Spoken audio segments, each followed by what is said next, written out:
Alright, man. So to react to what if?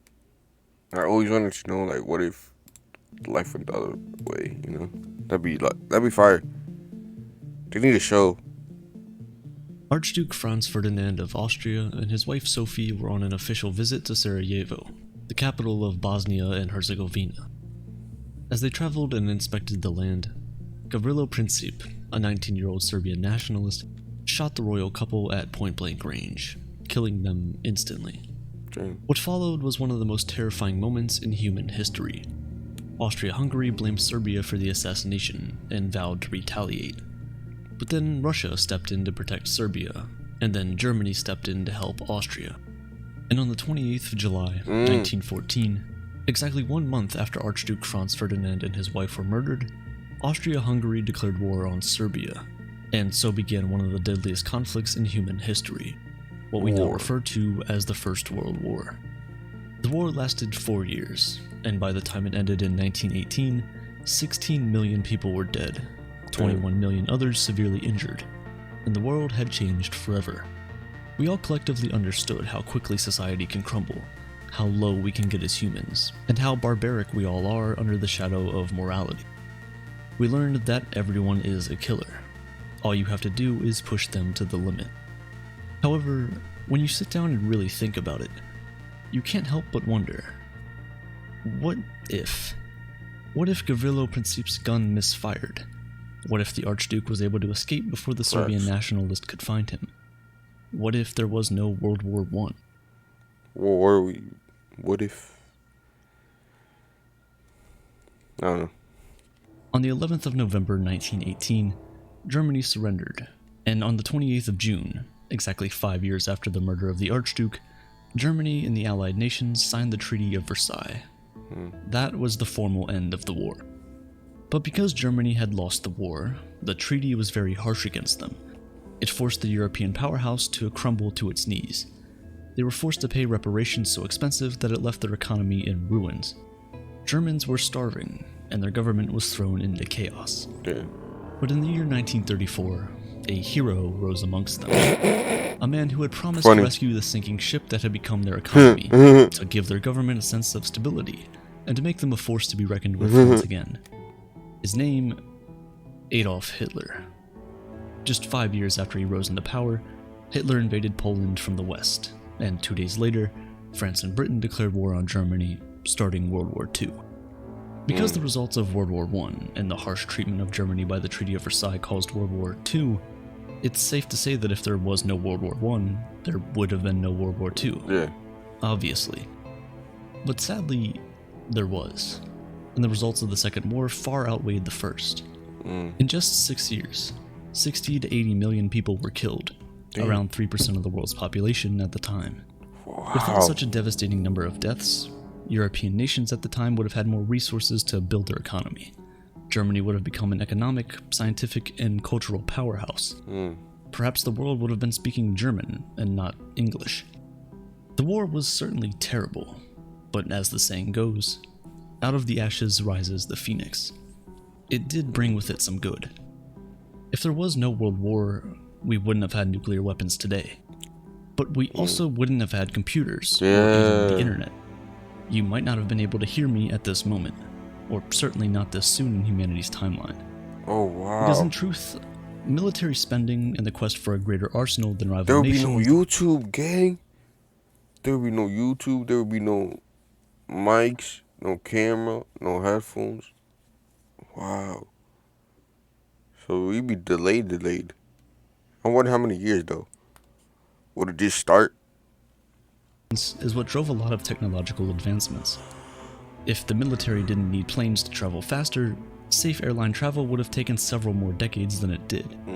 If soldiers didn't need antibiotics to treat their infections, perhaps research and testing would have taken much longer too. Most of the medical procedures we take for granted today were created out of a need during the World Wars. Blood transfusions and storing, artificial limbs, facial reconstruction, and plastic surgery all advanced greatly because the soldiers at the time lost a lot of blood, limbs, and came home with disfigured faces that needed reconstruction. Perhaps the people that would be most affected if the World War never happened are the marginalized communities, especially in the United States. Before 1945, the United States was incredibly backwards and racist compared to the rest of the world. It still kinda is today, but let's not go there. Because it was more isolated and preferred to remain that way for a time, the United States was less tolerant about the rights of people of color, Jews, women, and every other marginalized community. If there wasn't a world war, we would have never had President John F. Kennedy, or even President Barack Obama. If the war didn't happen, women might not have been as prevalent in the workforce today. Because if the men didn't go to war, the women wouldn't have had to fill in at the workplace for them. After the war ended, women who now loved their jobs didn't want to be confined to their homes anymore, and many others whose husbands had died in the battlefield now had to provide for their families themselves, and thus activism for women's rights to work, vote, and be given equal opportunity started. On the 6th of August 1945, at the tail end of the Second World War, America dropped the world's first atomic bomb on Hiroshima. 80,000 people were killed instantly, with numbers rising to over 100,000 when you add the number of people who died of exposure to the radiation generated by the bomb. When Japan failed to surrender, just 2 days later, the US dropped another bomb on Nagasaki, killing 40,000 more people instantly. Japan had no choice but to immediately surrender. It's scary to think about how deadly a weapon made over 100 years ago is. With how incredibly fast-paced advancements in technology have been over the past decades, it's scary to think of what the future holds for us as a civilization. And speaking of all this war, what if World War III starts tomorrow? But instead of fighter jets and ground soldiers, countries fight with nuclear weapons. There are currently around 14,000 nuclear warheads in the world today. If just 100 are dropped, that's less than 1% that exists. Over 20 million people will die in an instant. The world will be rocked, but honestly, not too rocked. That's just 0.04% of our population, after all. However, the aftermath is what we should fear the most. Nuclear winter. In just 49 days, or 7 weeks, 11 billion pounds of smoke caused by the explosions would rise and fill our stratosphere. Soot will completely block sunlight in most parts of the world and create a permanent overcast. There will be a 10% decrease in rainfall globally, and global temperatures would drop by 1.25 degrees Celsius. The smoke will absorb all the sunlight and heat it up further, causing nitrogen to rise, effectively destroying the ozone layer. We'll be fully exposed to UV radiation, and it's not just sunburns. Livestock won't survive, crops won't grow, no more fresh food. Once everything that's canned finishes, 1 billion people will die of starvation. 1 billion humans, gone. You might think that humanity has evolved and World War III isn't a threat anymore. But that sadly is not true. On the 3rd of January 2020, Qasem Soleimani, the Iranian leader's second in command, was killed in an airstrike ordered by former US President Donald Trump. Ayatollah Khomeini, Iran's leader, said that Iran was going to retaliate and have a harsh vengeance. Trump, being Trump, replied back saying, Iran never won a war. We can only hope they don't try to prove him wrong. Humanity is currently at war, though. A war that has over 219 million casualties and caused over 4.5 million deaths. Humanity is at war with COVID. What began as just another virus in 2019 has ravaged the entire world population for 2 years now, with no signs of slowing down. With society as we once knew it completely changed forever, the scary question we might start having to ask one another is, what if COVID never goes away? The truth is, this is most likely going to be the case. Humanity has only been able to eradicate 2 diseases completely, smallpox and rinderpest virus. The rest, we still live with, maybe just not as powerful as they once were.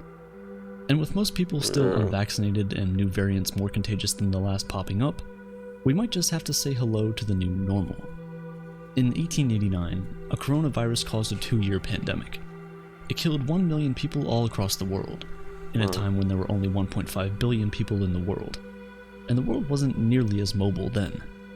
More than 100 years since that pandemic, and the coronavirus that once ravaged the Earth now only causes a harmless cold for kids. This is most likely what's also going to happen with COVID. As adults become more immune, the risk of infection will continue to shift to children, until finally, it's only affecting infants, and barely so. In 10 years from now, as you hold your baby who has a runny nose and a fever, the memory of 2020 might just be a fading whisper in your mind.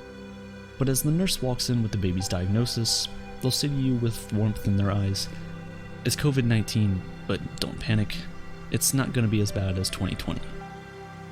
The world is coming to an end. This isn't a religious outcry to change He just your said ways it. and be- Still played. The world is coming to an end.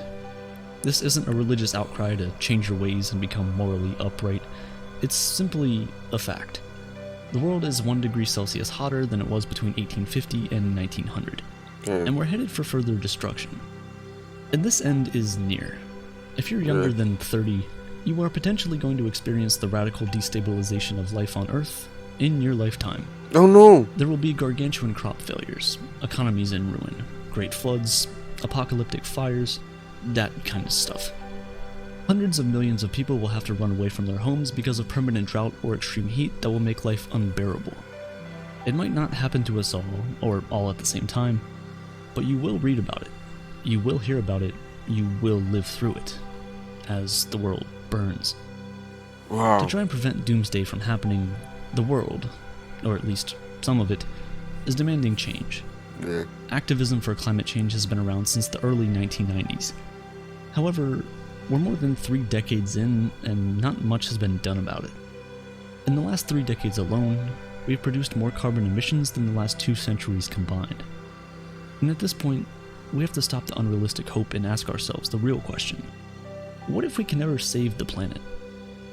Every day we see phrases like, "let's save the planet." Politicians use this propaganda to convince us of their goodwill for humanity. But the reality is that we've gone past the point of salvation. Scientists believe that if we can bring carbon emissions to near zero in the next 30 years, theoretically, we might be able to save the planet. But that's just theoretically. Yeah. With how unpredictable Earth's climate is, and how unpredictable humans are, those calculations might be way off. But let's say the calculations are right. Do we really think that in just 30 years, all countries of the world, all the different leaders, governments, and global businesses will just collectively agree to change their entire economy and energy consumption? If history is anything to go by, the answer is no. Yeah. So what if we can never save the planet? Once global temperatures increase by just 2 degrees Celsius, a number we're rapidly heading to, 18% of insects, 16% of plants, and 8% of all vertebrates will be homeless. Their habitats will no longer be hospitable, and those who cannot adapt will die. Around 820 million people already don't have enough to eat, and about 1.6 billion people live in poor shelter. When sea levels rise and crops die, those numbers will increase dramatically. Faced with this harsh reality, there are 2 ways you can think about it. You can either keep believing there is still hope for us and get sad and frustrated by the world's silence on the issue, or you can simply accept the fact that the end may be near, and enjoy what little time we have left. Is it impossible to save ourselves? Absolutely not. But as each day goes by, that's one more day closer to the point of no return. As each day goes by, our mission gets harder and harder. 1 step forward, 2 steps back. Because the truth is, we can't save the planet. We can only postpone its inevitable demise. If we save it now, the universe will only take its toll on it later on. Some things aren't meant to be saved forever. So let's stop asking what if. Because the past is a memory. The future is only a figment of our imagination. All we have is the present.